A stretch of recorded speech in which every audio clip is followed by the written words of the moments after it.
the IPV Arcturus sets out for Mars. A narrow football of steel, the interplanetary vessel Arcturus stood upright in her berth, in the dock like an egg in its cup. 100 feet across and 170 feet deep was that gigantic bowl, its walls supported by the structural steel and concrete of the dock and lined with hard-packed bumper layers of hemp and fiber. High into the air extended the upper half of the ship of space, a sullen gray expanse of 50-inch hardened steel armor, curving smoothly upward to a needle prow. Countless hundred of fine vertical scratches marred every inch of her surface, and here and there the stubborn metal was grooved and scored to a depth of inches, each scratch and score the record of an attempt of some wandering cosmic body to argue the right-of-way with the stupendous mass of that man-made cruiser of the void. A burly young man made his way through the throng about the entrance, nodded unconcernedly to the gatekeeper, and joined the stream of passengers flowing through the triple doors of the double airlock and down a corridor to the center of the vessel.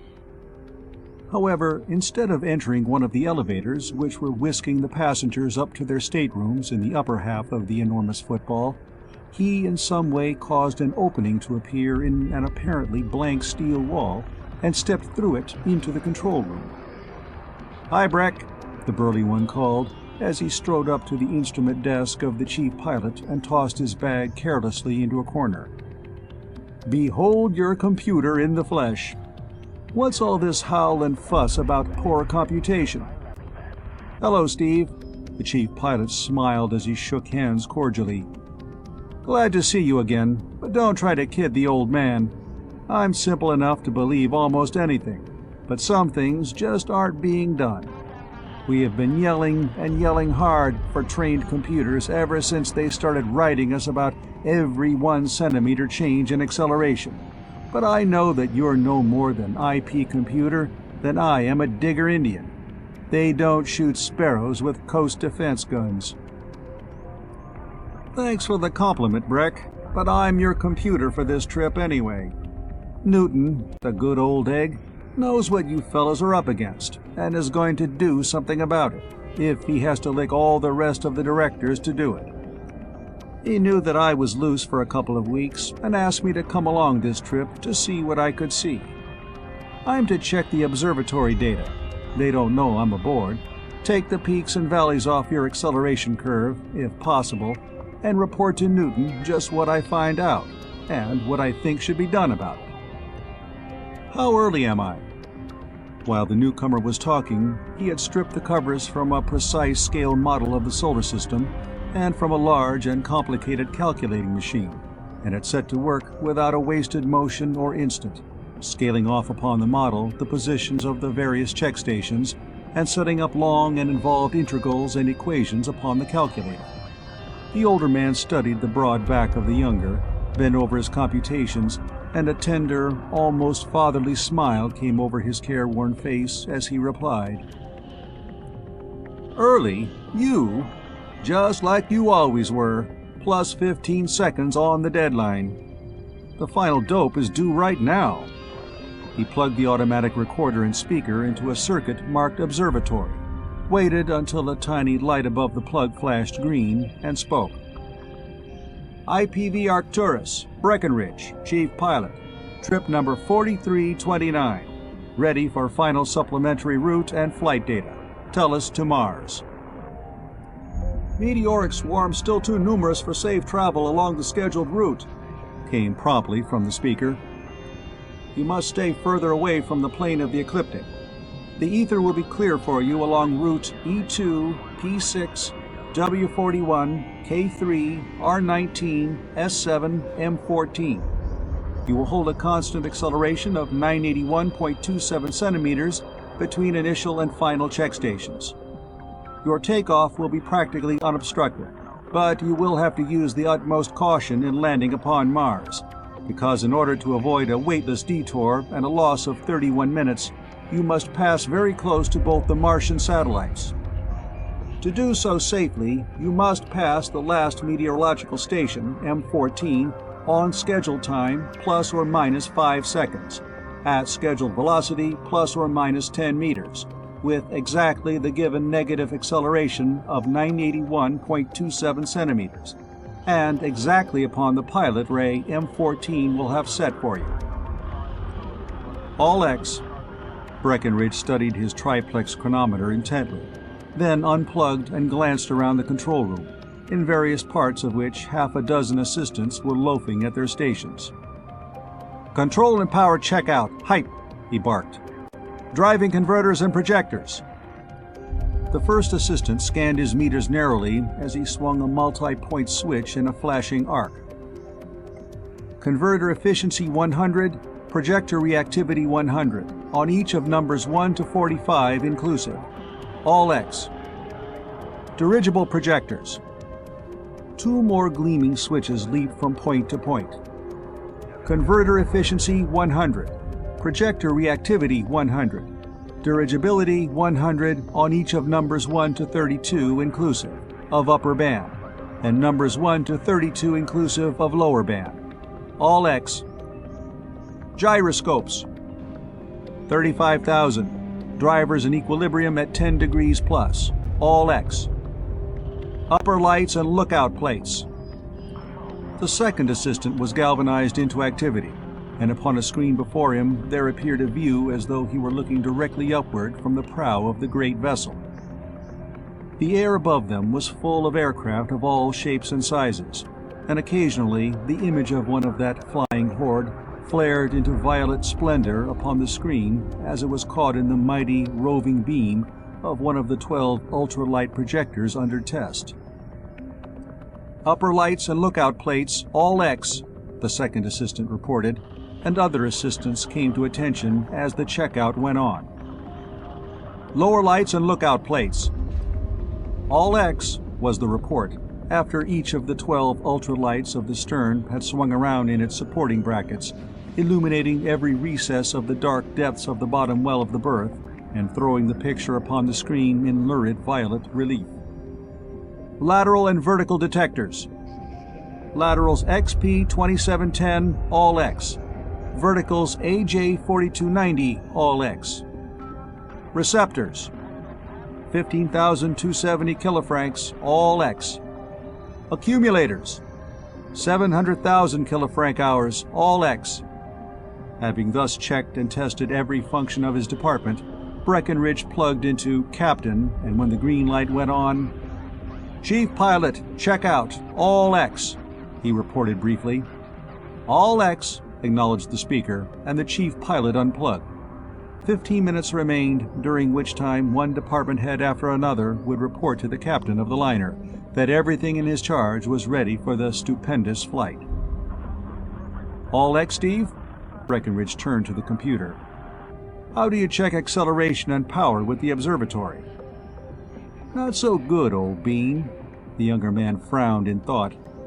"They figure like astronomers, not navigators. They've made no allowances for anything, not even the reversal. And I figure 4,000s for that, and for minor detours. Then there's check station errors." "Check station errors? Why, they're always right. That's what they're for." "Don't fool yourself. They've got troubles of their own, the same as anybody else. In fact, from a study of the charts of the last few weeks, I'm pretty sure that E2 is at least 4,000 kilometers this side of where he thinks he is, that W41 is 10 or 12,000 beyond his station, and that they've both got a lateral displacement that's simply fierce. I'm going to check up and argue with them about it as we pass. Then there's another thing. They figure to only 2 places, and we've got to have the 3rd place almost solid if we expect to get a smooth curve. 1/100th of a centimeter of acceleration means a lot on a long trip when they're holding us as close as they are doing now. We'll ride this trip on 981.286 centimeters. With our scheduled mass, that means 36 points of 47 kilofrancs plus equilibrium power. "All set to go," the computer stated as he changed, by fractions of arc, the course plotters of the automatic integrating goniometer. "You're the doctor, but I'm glad it's you that'll have to explain to the observatory. and Breckenridge set his exceedingly delicate excess power potentiometer exactly upon the indicated figure. "Well, we've got a few minutes left for a chin-chin before we lift her off." "What's all this commotion about? Dish out the lowdown." "Well, it's like this, Steve. We pilots are having one sweet time. We're being growled at on every trip.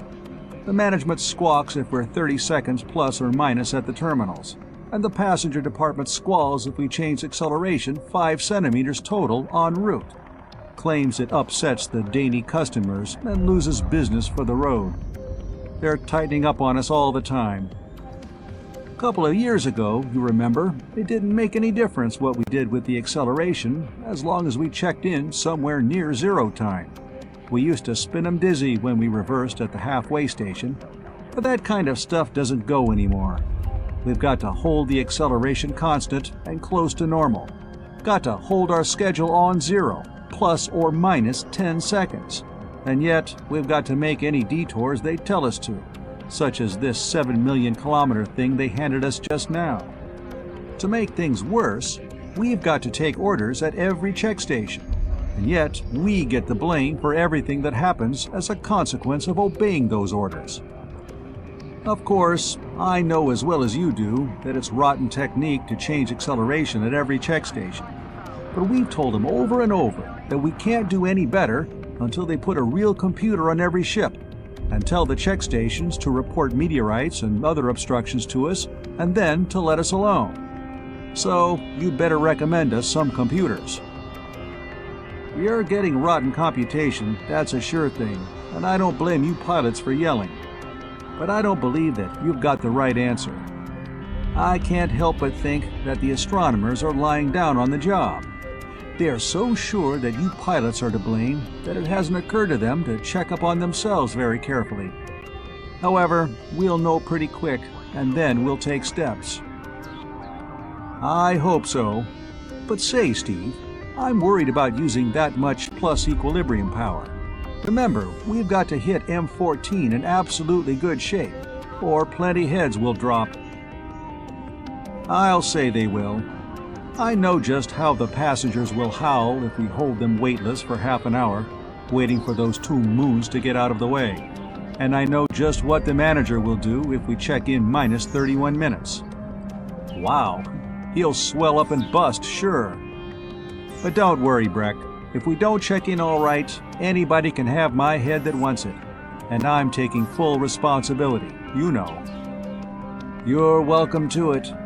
Breckenridge shrugged and turned the conversation into a lighter vein. Speaking of weightlessness, it's funny how many weight fiends there are in the world, isn't it? You'd think the passengers would enjoy a little weightlessness occasionally, especially the fat ones, but they don't. But say, while I think of it, how come you were here and loose to make this checkup? I thought you were out with the other 2 of the big 3, solving all the mysteries of the universe. Had to stay in this trip. Been doing some work on the ether, force field theory, and other advanced stuff that I had to go to Mars and Venus to get. Just got back last week. As for solving mysteries, laugh while you can, old hyena.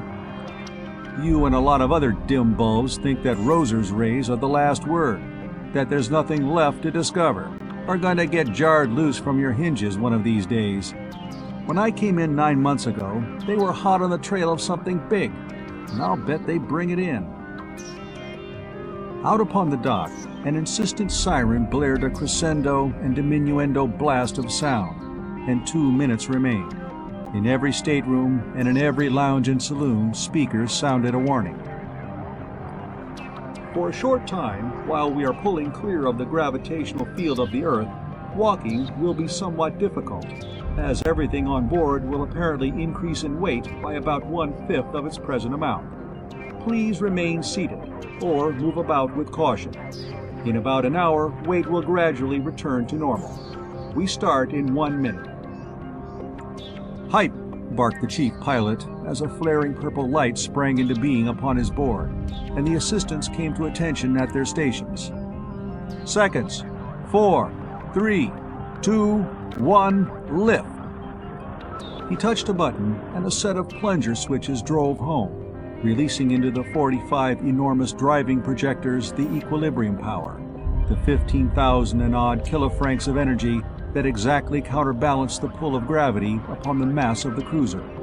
Simultaneously, there was added from the potentiometer, already set to the exact figure given by the computer, the plus equilibrium power, which would not be changed throughout the journey if the ideal acceleration curve were to be registered upon the recorders, and the immense mass of the cruiser of the void wafted vertically upward at a low and constant velocity. The bellowing, shrieking siren had cleared the air magically of the swarm of aircraft in her path, and quietly, calmly, majestically, the Arcturus floated upward. Breckenridge, 60 seconds after the initial lift, actuated the system of magnetic relays which would gradually cut in the precisely measured starting power, which it would be necessary to employ for 69 minutes, for without the acceleration given by this additional power, they would lose many precious hours of time in covering merely the few thousands of miles during which Earth's attraction would operate powerfully against their progress. Faster and faster the great cruiser shot upward as more and more of the starting power was released, and heavier the passengers felt themselves become. Soon the full calculated power was on and the acceleration became constant. Weight no longer increased, but remained constant at a value of plus 23 0.6%. For a few moments, there had been uneasy stomachs among the passengers. Perhaps a few of the first trippers had been made ill, but it was not much worse than riding in a high-speed elevator, particularly since there was no change from positive to negative acceleration, such as is experienced in express elevators. The computer, his calculations complete, watched the pilot with interest, for, accustomed as he was to traversing the depths of space, there was a never-failing thrill to his scientific mind in the delicacy and precision of the work which Breckenridge was doing. Work which could be done only by a man who had long training in the profession, and who was possessed of instantaneous nervous reaction and of the highest degree of manual dexterity and control. Under his right and left hands were the double-series potentiometers, actuating the variable speed drives of the flight angle directors in the hour and declination ranges. Before his eyes was the finely marked micrometer screen upon which the guiding goniometer threw its needlepoint of light. Powerful optical systems of prisms and lenses revealed to his sight the director angles, down to fractional seconds of arc. It was the task of the chief pilot to hold the screened image of the crosshairs of the two directors in such position relative to the ever-moving point of light, as to hold the mighty vessel precisely upon its course, in spite of the complex system of forces acting upon it. For almost an hour, Breckenridge sat motionless, his eyes flashing from micrometer screen to signal panel, his sensitive fingers moving the potentiometers through minute arcs because of what he saw upon the screen, and in instantaneous response to the flashing, multicolored lights and tinkling signals of his board.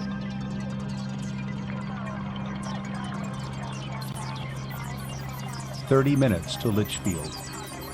Con Maxwell, at the armor-glass front of the observation deck, watched the landscape rush out of the horizon and vanish beneath the ship, 10,000 feet down. He thought he knew how an hourglass must feel with the sand slowly draining out. It had been 6 months to Litchfield when the Mizar lifted out of La Plata spaceport, and he watched Terra dwindle away. It had been 2 months to Litchfield when he boarded the city of Asgard at the port of the same name on Odin. It had been 2 hours to Litchfield when the Countess Dorothy rose from the airship dock at Storsenda. He had had all that time, and now it was gone, and he was still unprepared for what he must face at home. 30 minutes to Litchfield. The words echoed in his mind as though he had spoken them aloud, and then, realizing that he never addressed himself as Sir, he turned. It was the first mate. He had a clipboard in his hand, and he was wearing a Terran Federation Space Navy uniform of 40 years, or about a dozen regulation changes ago. Once, Khan had taken that sort of thing for granted. Now it was obtruding upon him everywhere. 30 minutes to Litchfield, sir, the first officer repeated, and gave him the clipboard to check the luggage list. Valises, 2. Trunks, 2. Microbook case, 1.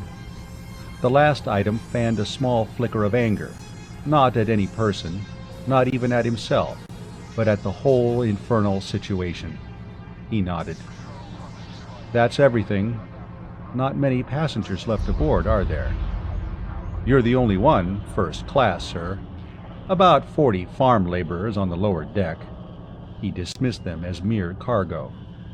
Litchfield's the end of the run. I know. I was born there. The mate looked again at the name on the list and grinned. Sure, you're Rodney Maxwell's son.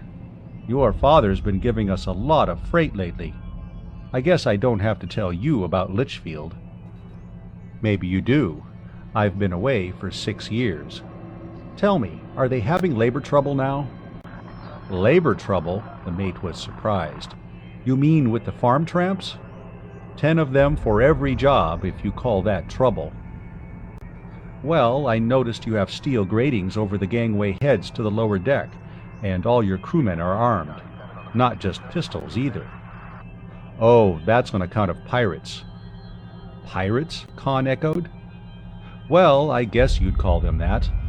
A gang will come aboard, dressed like farm tramps. They'll have Tommy guns and sawed-off shotguns in their bindles.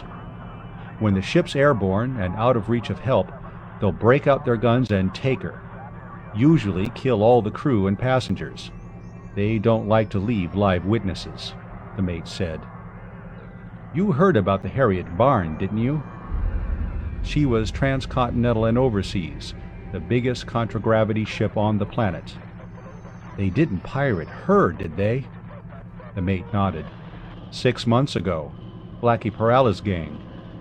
There was just a tag end of a radio call that ended in a shot. Time the air patrol got to her estimated position, it was too late. Nobody's ever seen ship, officers, crew, or passengers since. Well, great goo. Isn't the government doing anything about it? Sure. They offered a big reward for the pirates, dead or alive. And there hasn't been a single case of piracy inside the city limits of Storsenda, he added solemnly. The Calder Range had grown to a sharp blue line on the horizon ahead, and he could see the late afternoon sun on granite peaks. Below, the fields were bare and brown, and the woods were autumn-tinted. They had been green with new foliage when he had last seen them, and the wine melon fields had been in pink blossom. Must have gotten the crop in early on this side of the mountains. Maybe they were still harvesting over in the Gordon Valley. Or maybe this gang below was going to the wine pressing.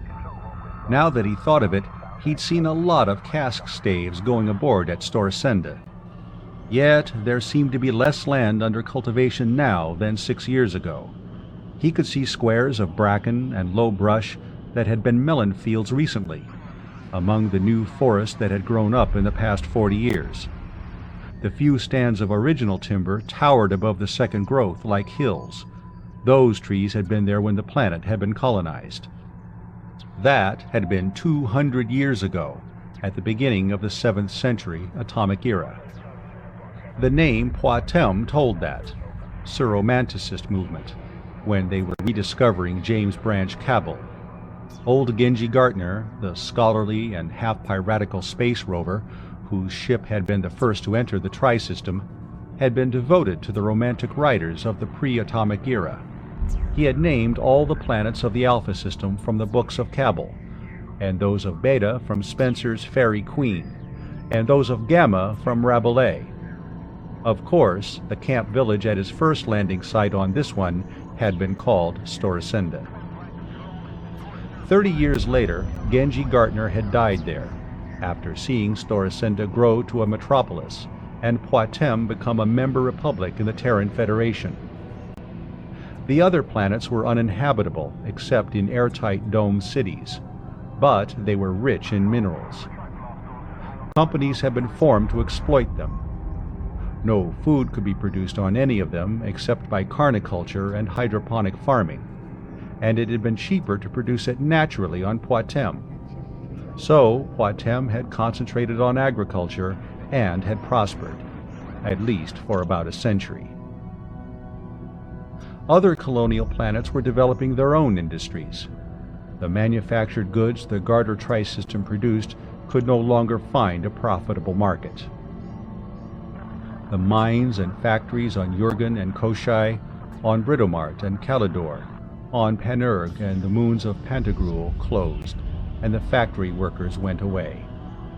On Poitem, the offices emptied, the farms contracted, forests reclaimed fields, and the wild game came back. Coming toward the ship out of the east now was a vast desert of crumbling concrete. Landing fields and parade grounds, empty barracks and toppling sheds, airship docks, stripped gun emplacements and missile launching sites. These were more recent and dated from Poitem's second hectic prosperity, when the Garter Trice system had been the advance base for the 3rd Fleet Army Force during the System States War. It had lasted 12 years. Millions of troops were stationed on or routed through Poitem. The mines and factories reopened for war production. The Federation spent trillions on trillions of sols, piled up mountains of supplies and equipment, left the face of the world cluttered with installations. Then, without warning, the System States alliance collapsed, the rebellion ended, and the scourge of peace fell on Poitem. The Federation armies departed. They took the clothes they stood in, their personal weapons, and a few souvenirs. Everything else was abandoned. Even the most expensive equipment had been worth less than the cost of removal. The people who had grown richest out of the war had followed, taking their riches with them. For the next 40 years, those who remained had been living on leavings. On Terra, Khan had told his friends that his father was a prospector, leaving them to interpret that as one who searched for, say, uranium. Rodney Maxwell found quite a bit of uranium, but he got it by taking apart the warheads of missiles. Now he was looking down on the granite spines of the Calder Range. Ahead, the misty Gordon Valley sloped and widened to the north. 20 minutes to Litchfield now. He still didn't know what he was going to tell the people who would be waiting for him. No, he knew that. He just didn't know how. The ship swept on, 10 miles a minute, tearing through thin puffs of cloud. 10 minutes. The Big Bend was glistening redly in the sunlit haze, but Litchfield was still hidden inside its curve. 6, 4. The Countess Dorothy was losing speed and altitude.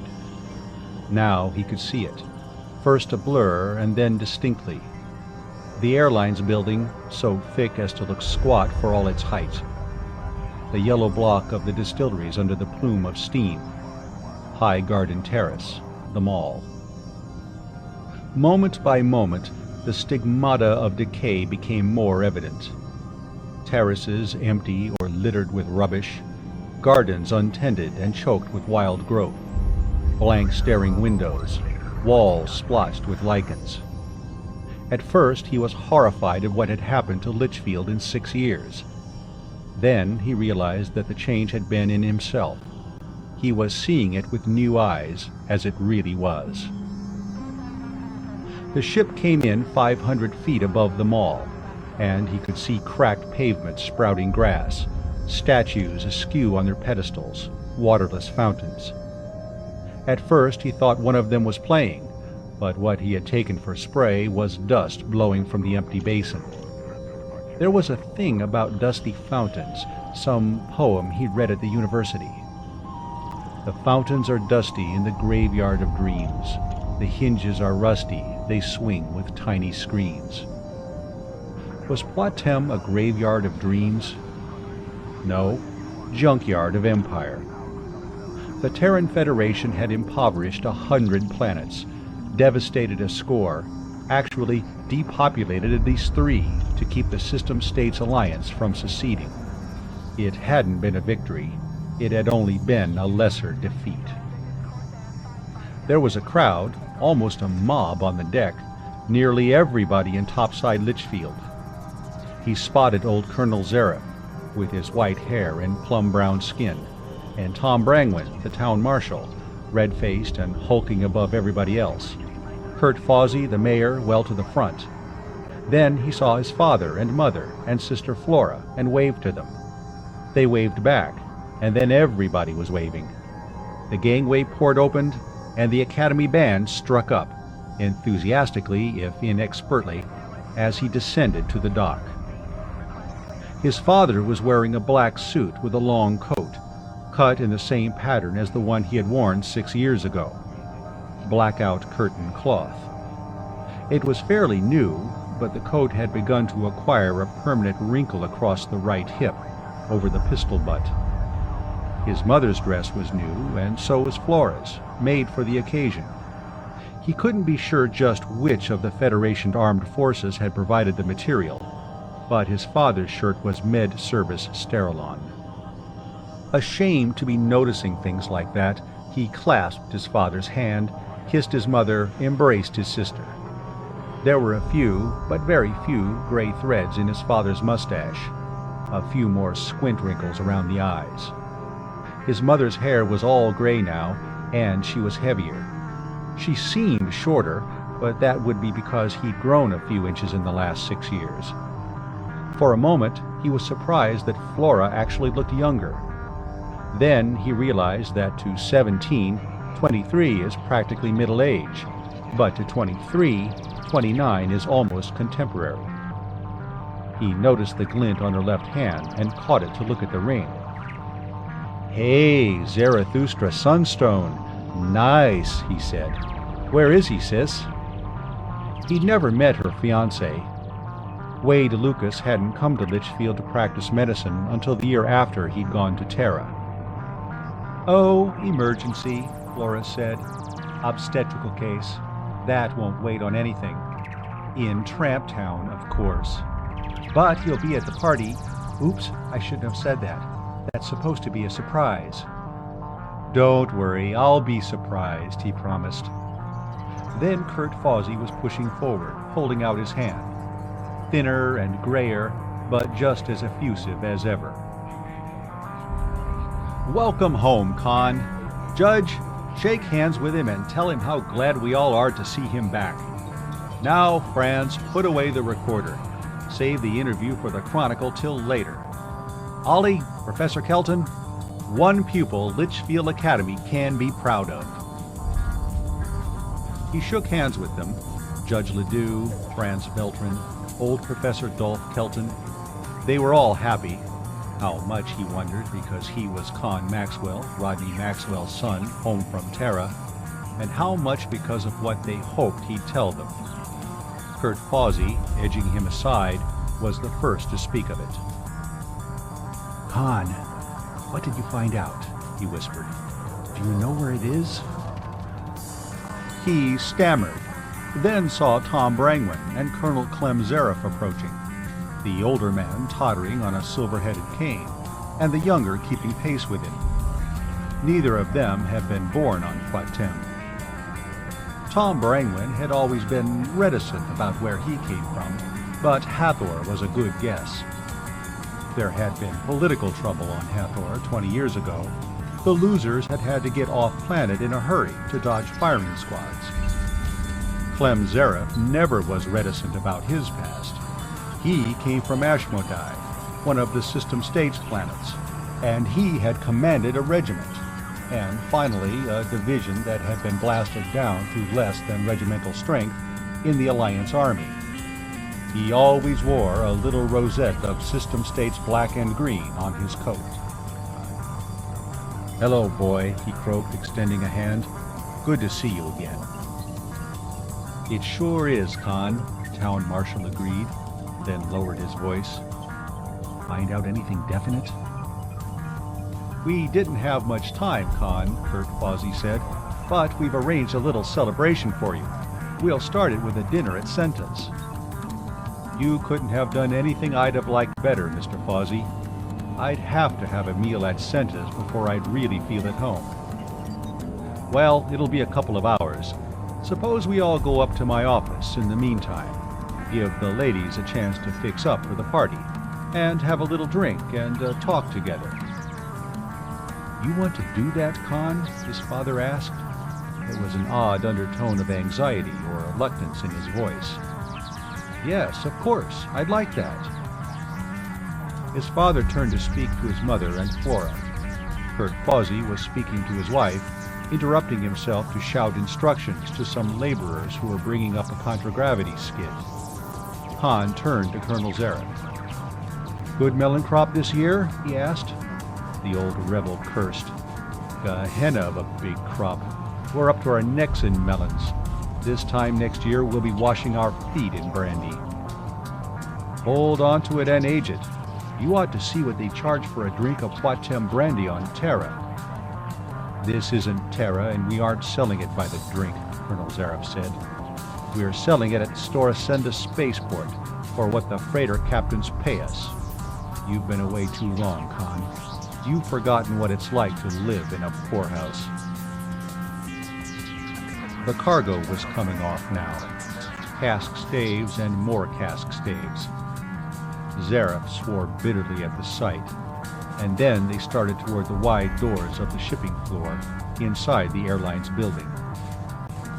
Outgoing cargo was beginning to come out.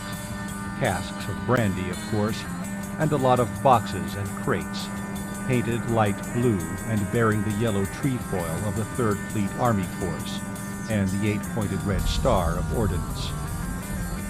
Cases of rifles, square boxes of ammunition, crated autocannons. Han turned to his father. "This our stuff?" he asked. "Where did you dig it?" Rodney Maxwell laughed. "You know the old 10th Army headquarters over back of Snagtooth in the Calders? Everybody knows that was cleared out years ago. Well, always take a second look at these things everybody knows. 10 to 1, they're not so. It always bothered me that nobody found any underground attack shelters. I took a second look, and sure enough, I found them, right underneath, mined out of solid rock. Con, you'd be surprised at what I found there." "Where are you going to sell that stuff?" he asked, pointing at a passing skid. "There's enough combat equipment around now to outfit a private army for every man, woman, and child in Poitem." "Storasenda Spaceport. The freighter captains buy it and sell it on some of the planets that were colonized right before the war and haven't gotten industrialized yet. I'm clearing about 200 sols a ton on it." The skid at which he had pointed was loaded with cases of M504 submachine guns. Even used, one was worth 50 sols. Allowing for packing weight, his father was selling those Tommy guns for less than a good cafe on Terra got for one drink of Poitem brandy.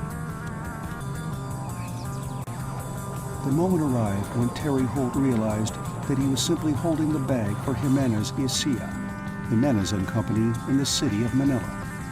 He wasn't getting anywhere himself. So painfully, he prepared to wind up the company's affairs and his own and start over.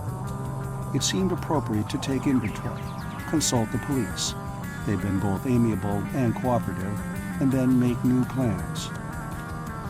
But first, it would be a good idea to go somewhere else for a while, until the problem presented by La Rubia and Radar and Fish and Orejas de Eos had been settled.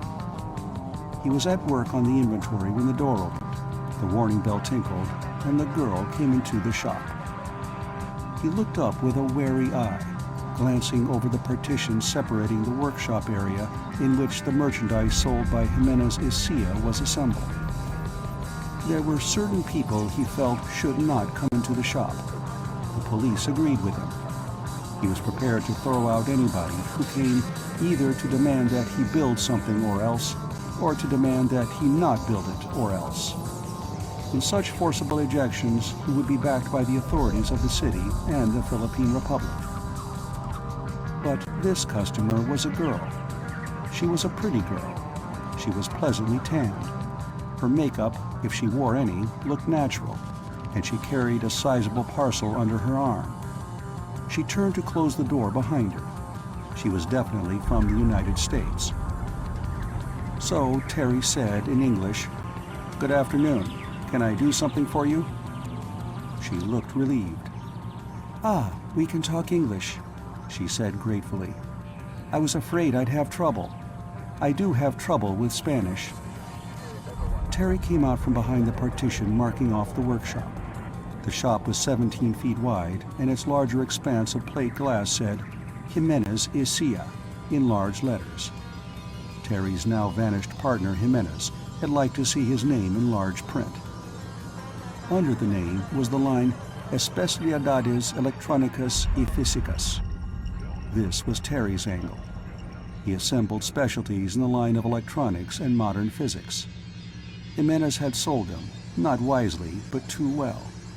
At the bottom corner of the window there was a modest statement, "Orejas de Ellos," which meant nothing to anybody but certain commercial fishermen, all of whom would deny it. The girl looked dubiously about her. The front of the shop displayed 2 glaringly white electric washing machines, 4 electric refrigerators, and 2 deep-freeze cabinets. "But I'm not sure this is the right shop," she said. "I'm not looking for iceboxes." "They're window dressing," said Terry. "My former business associate tried to run an appliance shop, but the people who buy such things in Manila only want the latest models. He got stuck with these from last year. So I did do, Especialidades Electrónicas y Físicas. But I'm shutting up shop. What are you looking for?" The shop was in an appropriate place for its former products. Outside on the Calle Enero, there were places where one could buy seafood in quantity, mother of pearl, pitch, choir rope, bêche de mer, copra, fuel oil, diesel repair parts, and edible birds' nests. Especialidades fitted in. But though it was certainly respectable enough, this neighborhood wasn't exactly where one would have expected to find a girl like this shopping for what a girl like this would shop for. "I'm looking," she explained, "for somebody to make up a special device, probably electronic, for my father's boat." "Ah," said Terry regretfully, "that's my line exactly, as is evidenced in Spanish on the window and in Tagalog, Malay, and Chinese on cards you can read through the glass.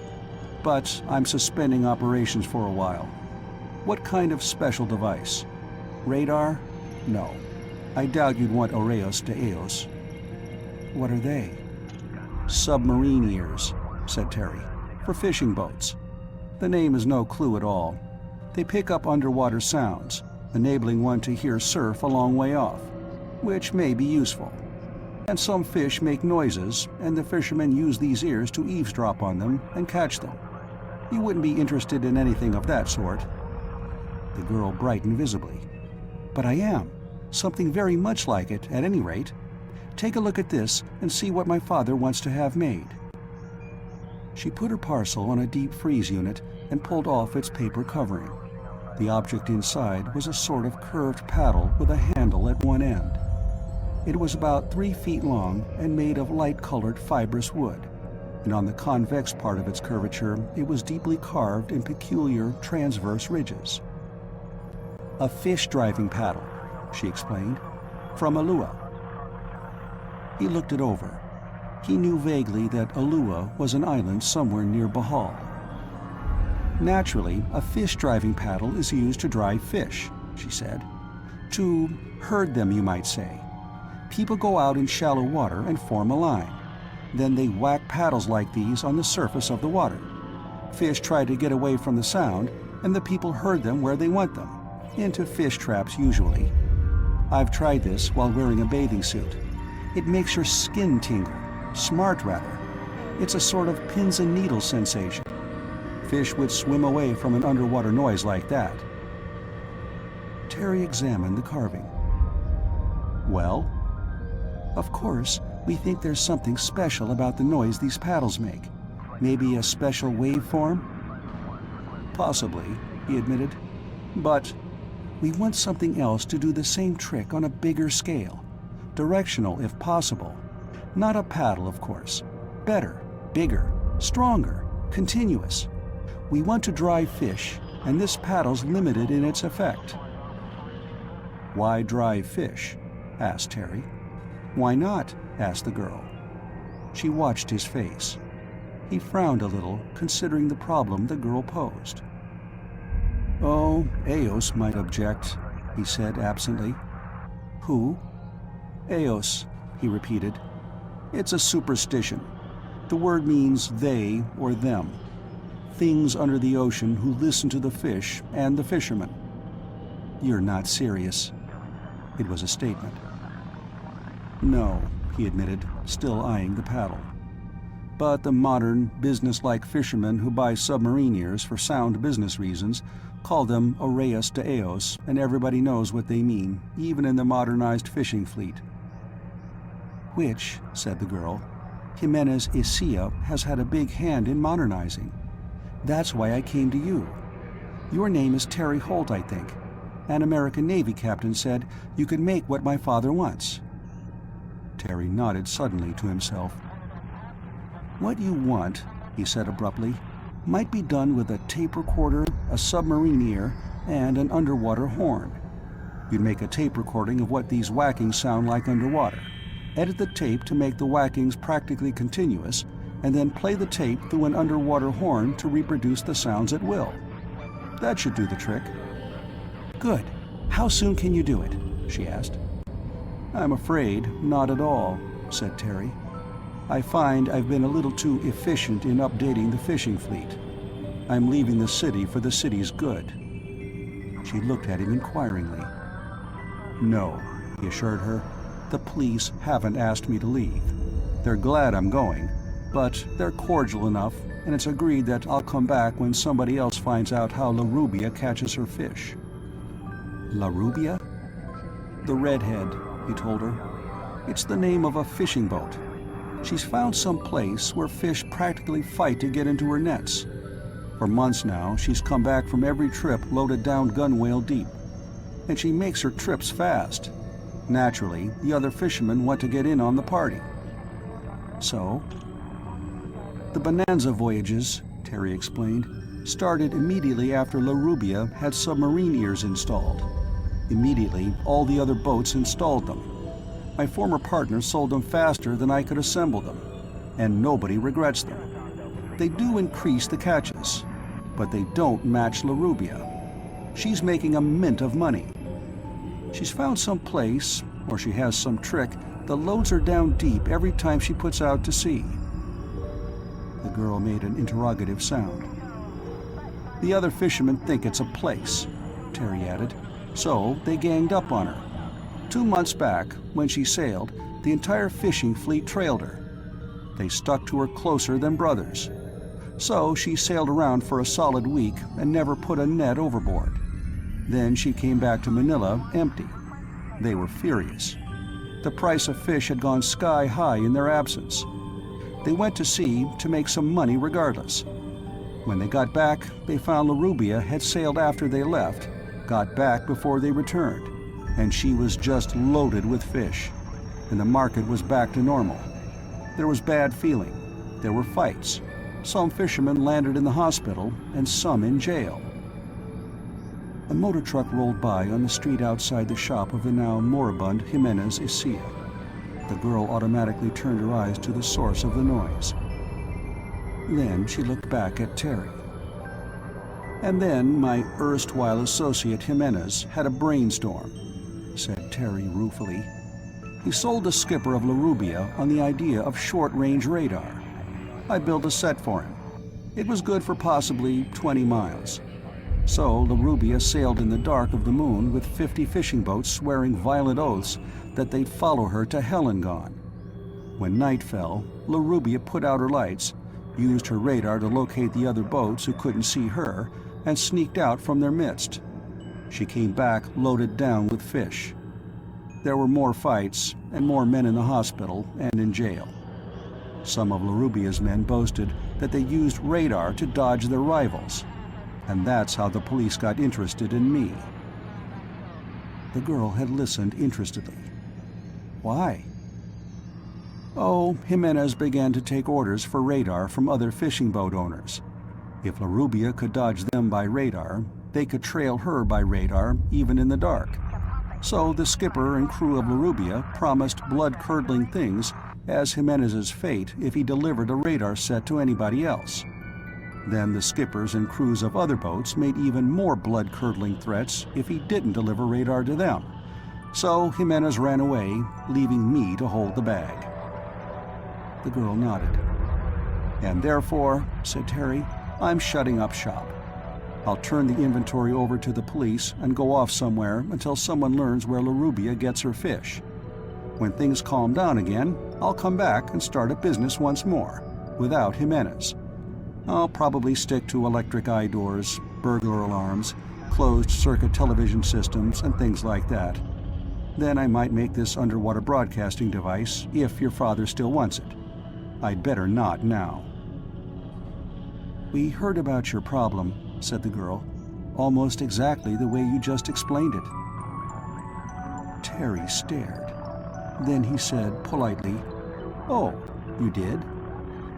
"Yes, I thought—" "Then you knew," said Terry more politely still, "that I was leaving town and couldn't make the gadget you want? You knew it before you came here?" "Why," said the girl, "your plans seem to fit in very nicely with ours.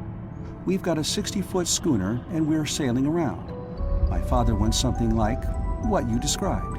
So, since you want to, well, travel around for a time, why not come on board our boat and make the thing we want there? We'll land you anywhere you like when it's finished."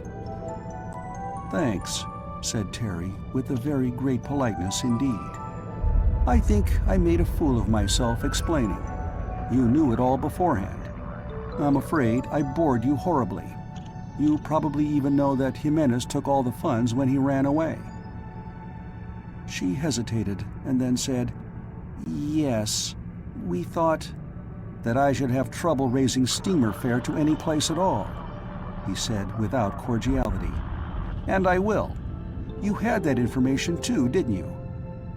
"Please," she said with distress, "you make it sound—" "Did you have any idea what I'd charge to assemble the device you want?"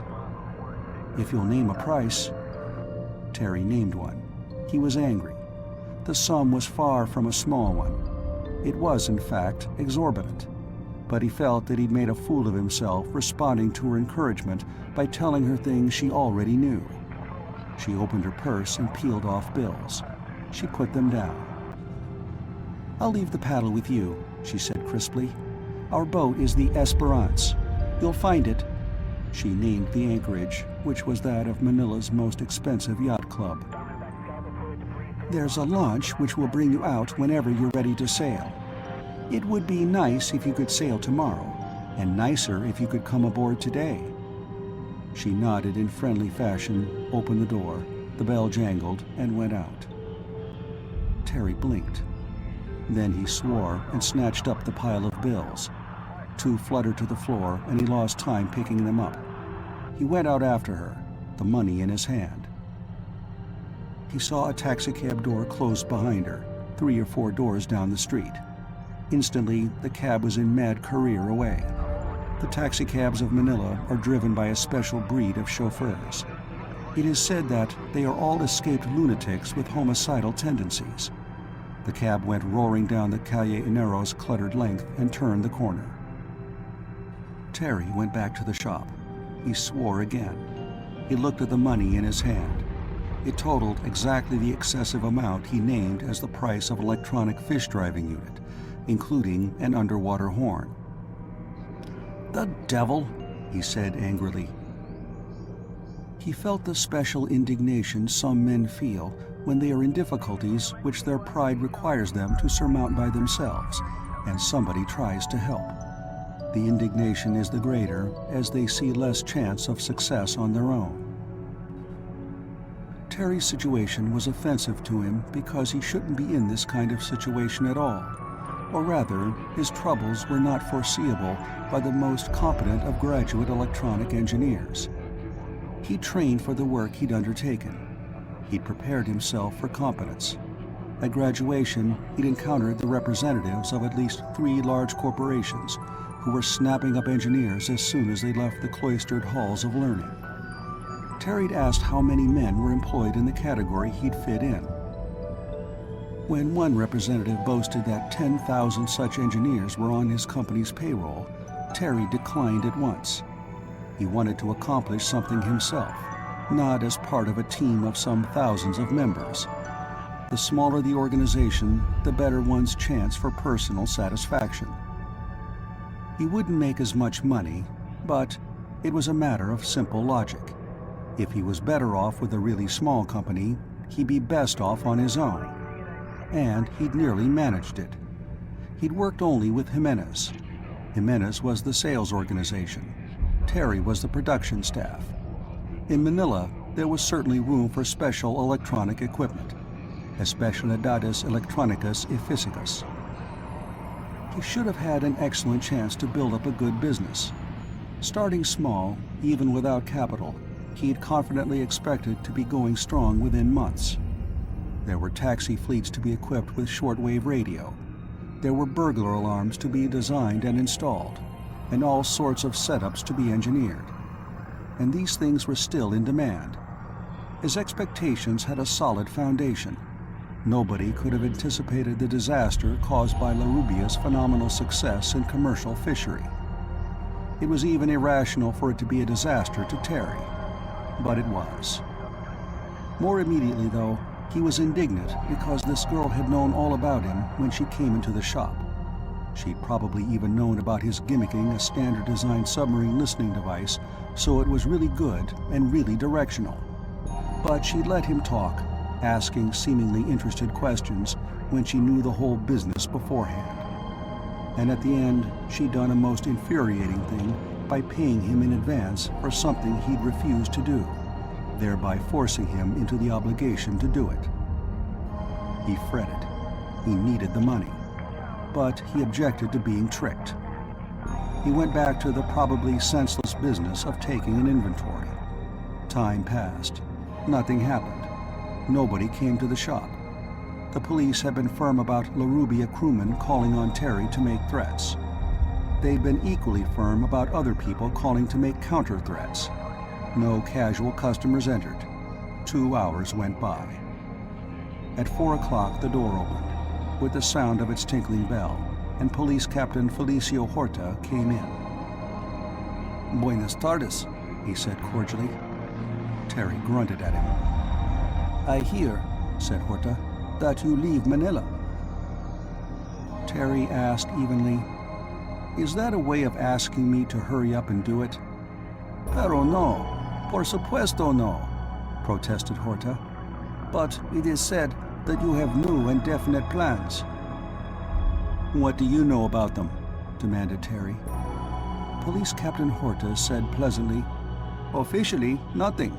Privately, that you will aid some ricos Americanos to do experiments in oceanographia, some study of oceanic things. That you regret having agreed to do so. That you consider changing your mind. That you are angry."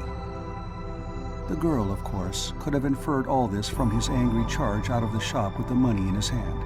Too late to stop her taxicab. But Terry snapped, "Now, who the devil told you that?" Police Captain Horta shrugged. "One hears. I hope it is not true." "That what's not true? That I leave, or that I don't?" "I hope," said Horta benignly, "that you do as you please. I am not on duty at the moment. I have my car.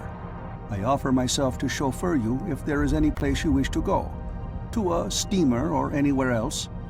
If you do not wish to go anywhere, I will take my leave, with no prejudice," he finished.